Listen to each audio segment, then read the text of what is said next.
the words of the Lord through the prophet Hosea. O Israel, he says, return to the Lord your God, for you have stumbled because of your iniquity.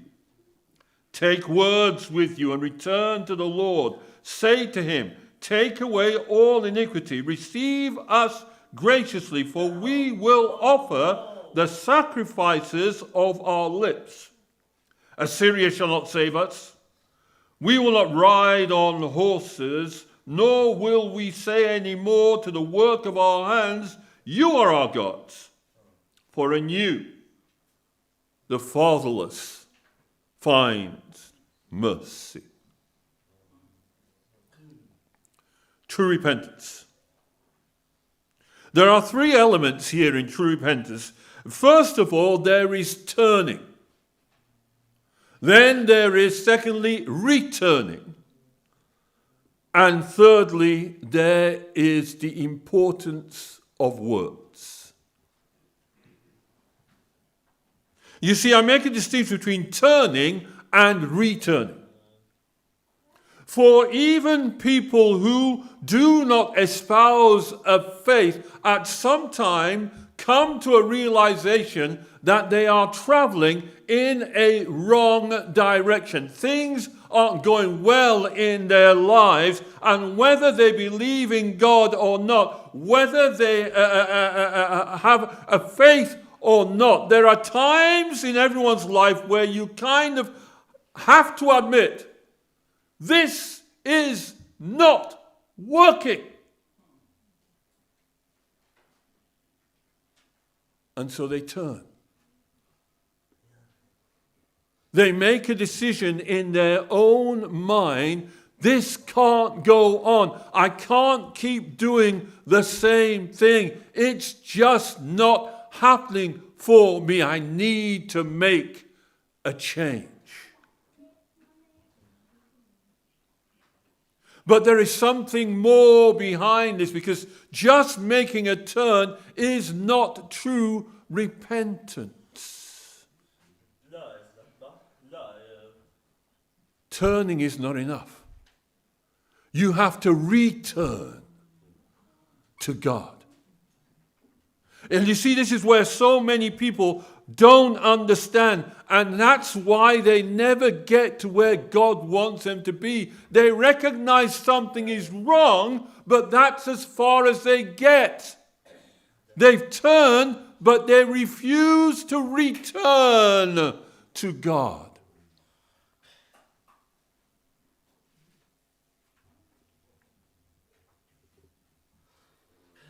Jesus gave a parable that kind of sits alongside this. The man with the evil spirit in his house who, when he realized that things weren't going on, cleaned out the house. He turned. But because he didn't return to God, what happened? His end state was worse than his beginning, because his life, had he made a turn, was not filled. He had not made that extra decision. Not that I'm just going along the wrong path. I need to return to the right path. 7 worse devils filled his house. And that is how it is with some folks.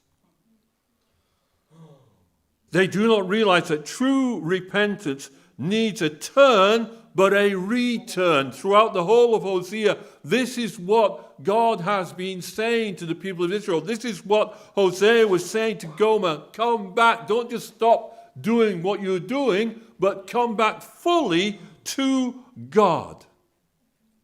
But there's a third element.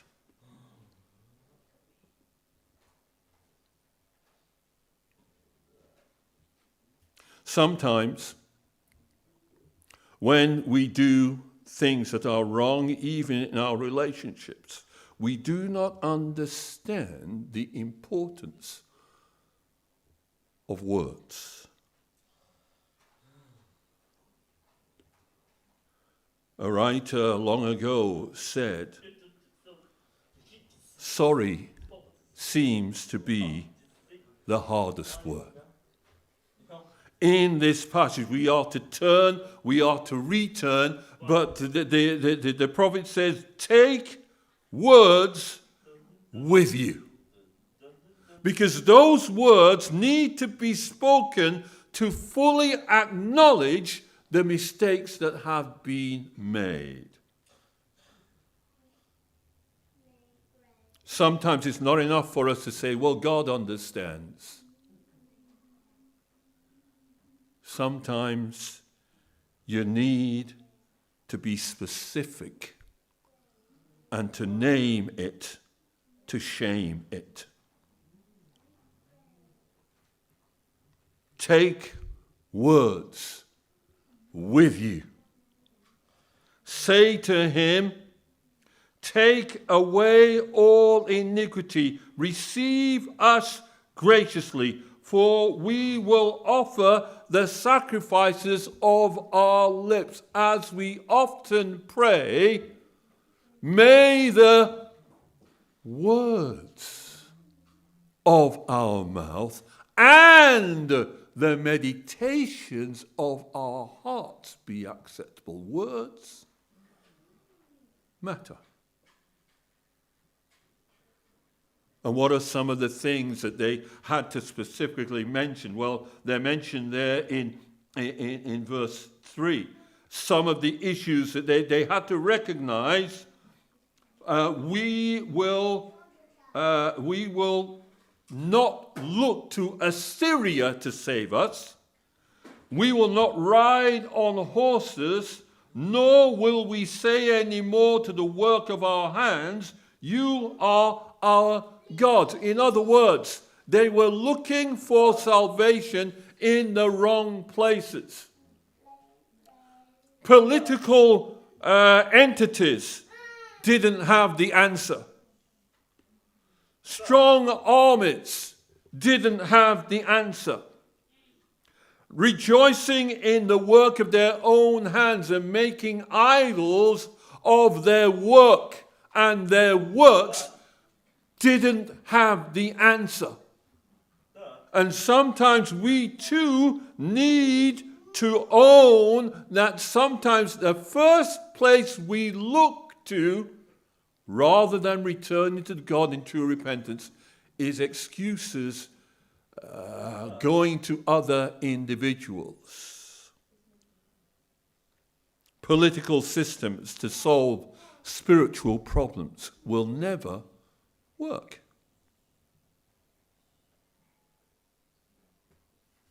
So true repentance has these elements. First, there is a turn. But without the return and speaking the words specifically and naming and shaming, that's not true repentance.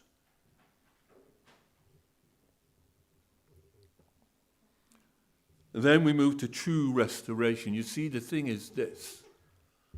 Because we do not truly repent, we are unlikely to receive true restoration. And for a moment, I want you to see in this next succeeding verses from verse 4 to 7, the kind of language that God uses. For God is speaking here. He says, I will heal their backsliding. I will love them freely. For my anger has turned away from him. I will be like the dew to Israel. He shall grow like the lily and lengthen his roots like Lebanon. His branches shall spread. His beauty shall be like an olive tree, and his fragrance like Lebanon. Just review those words. See the restoration that God wants for you and I. Heal. Not just physically, but sometimes physically. But essentially, healing of relationships. Healing of not just relationships with Him, but with each other. Loving freely, unfettered, undiminished, unlimited love.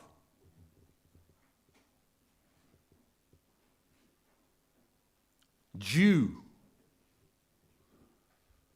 that glistening freshness that comes new every morning.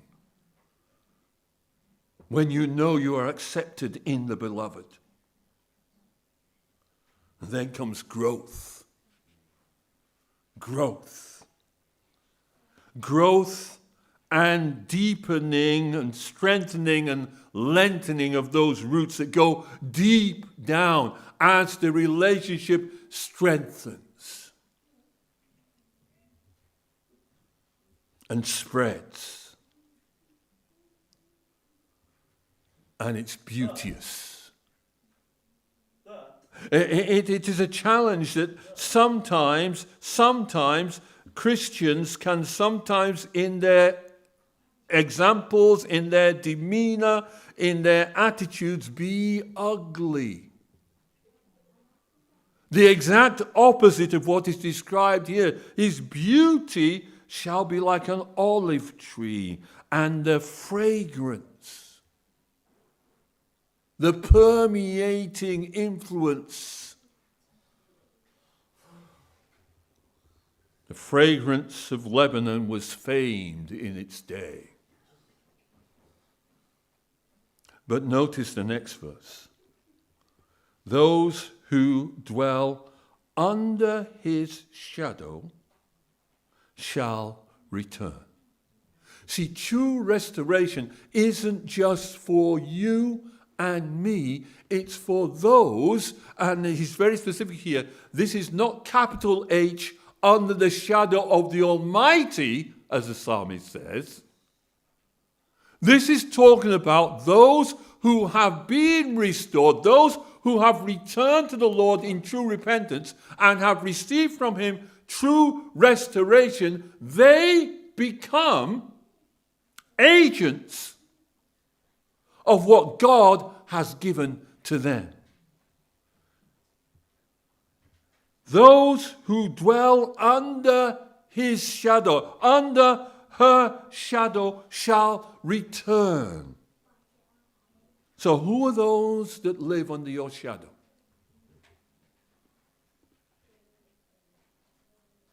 Well, family. If you have returned to the Lord, if you have received the restoration, that healing, that love, that growth, that spreading, that deepening, that fragrance, those living under your shadow,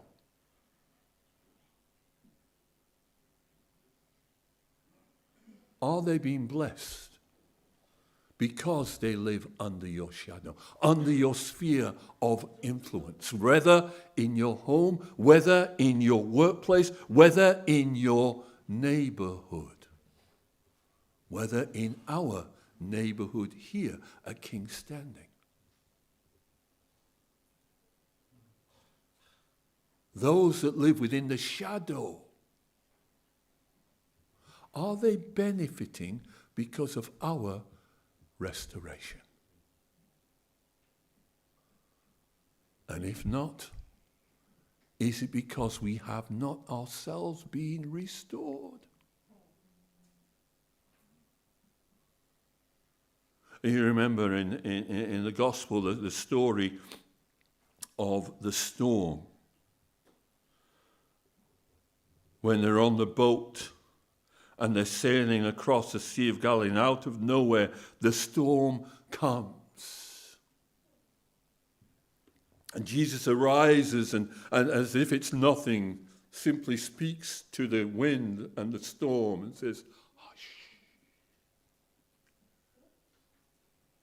The Bible says they made it safely over to land and other boats with them.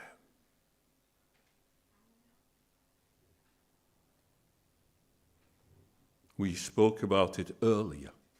The opportunities that you and I, as restored individuals, to have an impact on those under our shadow. True restoration will not just affect you in your experience. It should have an impact on those underneath your shadow.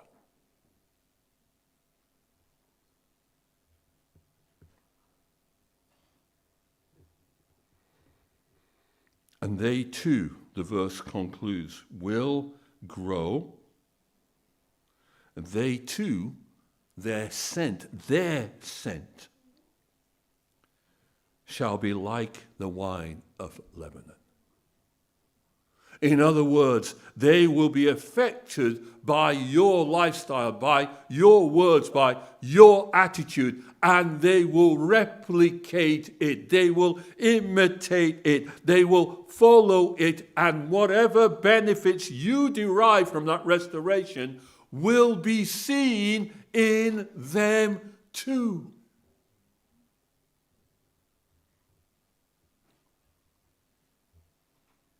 True restoration is therefore powerful.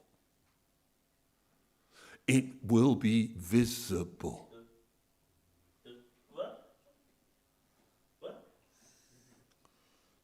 It will be authentic. It will be real. It will be impactful.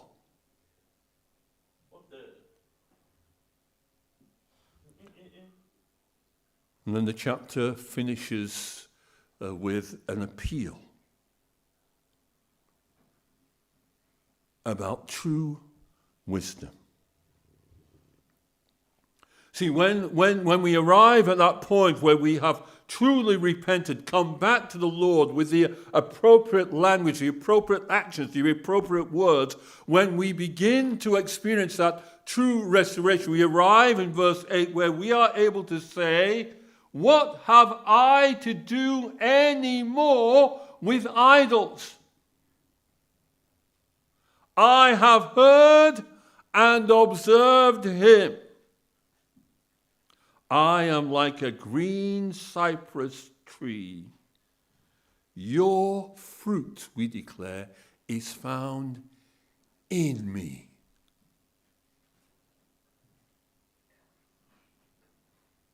Fruit, growth.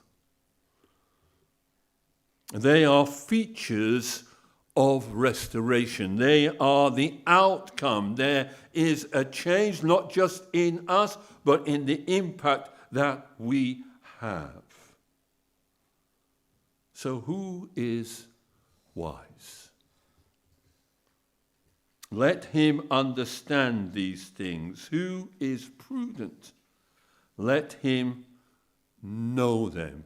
Know in the sense of an intimate, experiential knowledge. That is what Hosea now had. That's what God desired for his people then and now. That they would understand, that they would know, that they would acknowledge the ways of the Lord are right. I can imagine that through the experience at times, Hosea wondered, what is God up to? I can imagine that some of the people watching a prophet of God go through these, at times, humiliatingly painful experiences were saying, well, something's not right there. I can't see what God is up to here now. I can't see it. And yet, there came a point where Hosea was able to say, the ways of the Lord are right.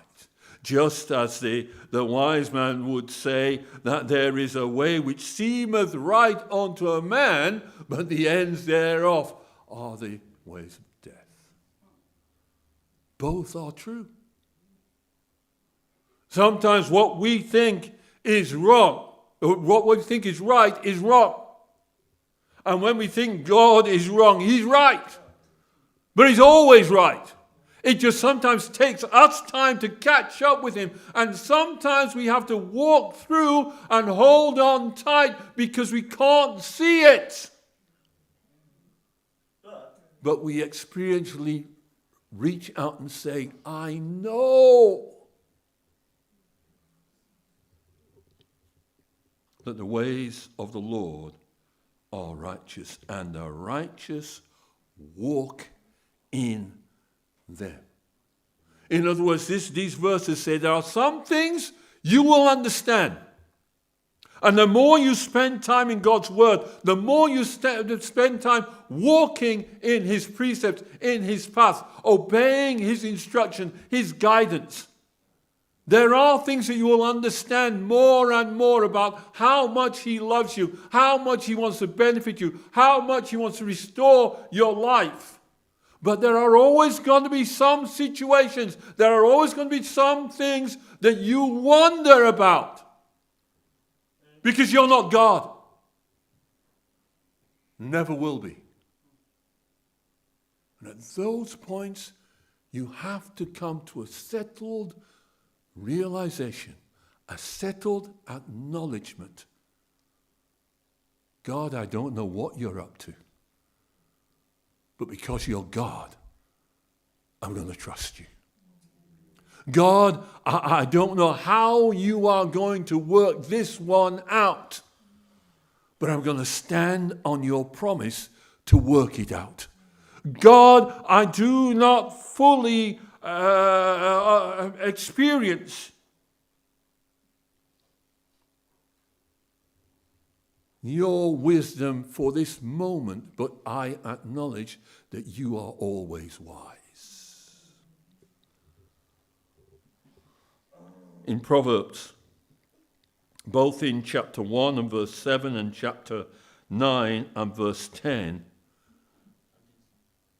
we read the words, the fear of the Lord is the beginning of wisdom. In the amplified version of the scripture, it reads like this.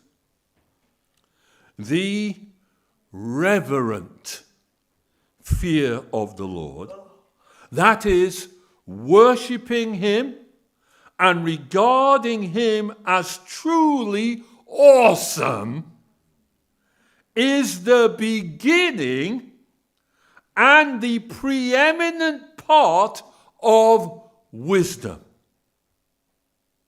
Its starting point and its essence.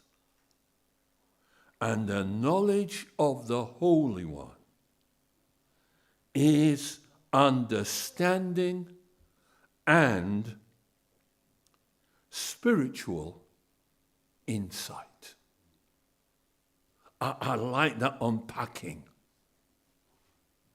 You see, fear of the Lord includes worship, not just worship as corporate, but worship in lifestyle, worship in the way that we honor him. But recognizing not just he is the beginning,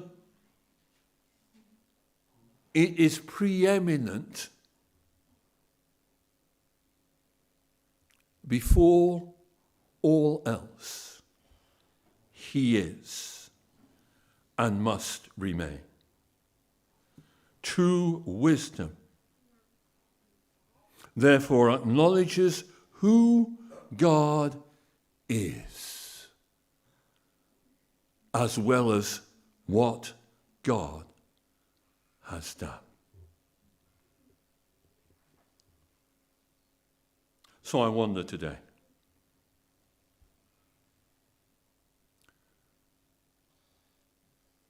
Have you, have I, truly repented?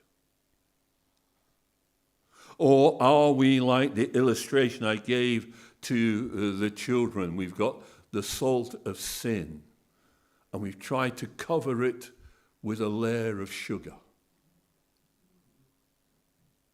The sugar of attending church. The sugar of church membership. But we have not yet truly repented. We've made a turn, but we have not returned. Nor have we with fear and trembling come before him specifically and said, Lord, this is what I did wrong. Have we received the full restoration that God desires for us to have? Do we know and appreciate that we can be healed? That you and I are loved without measure? Are we experiencing the growth, the deepening, the intimacy of that relationship with the Lord? That not just benefits us, but has an impact on those under our shadow.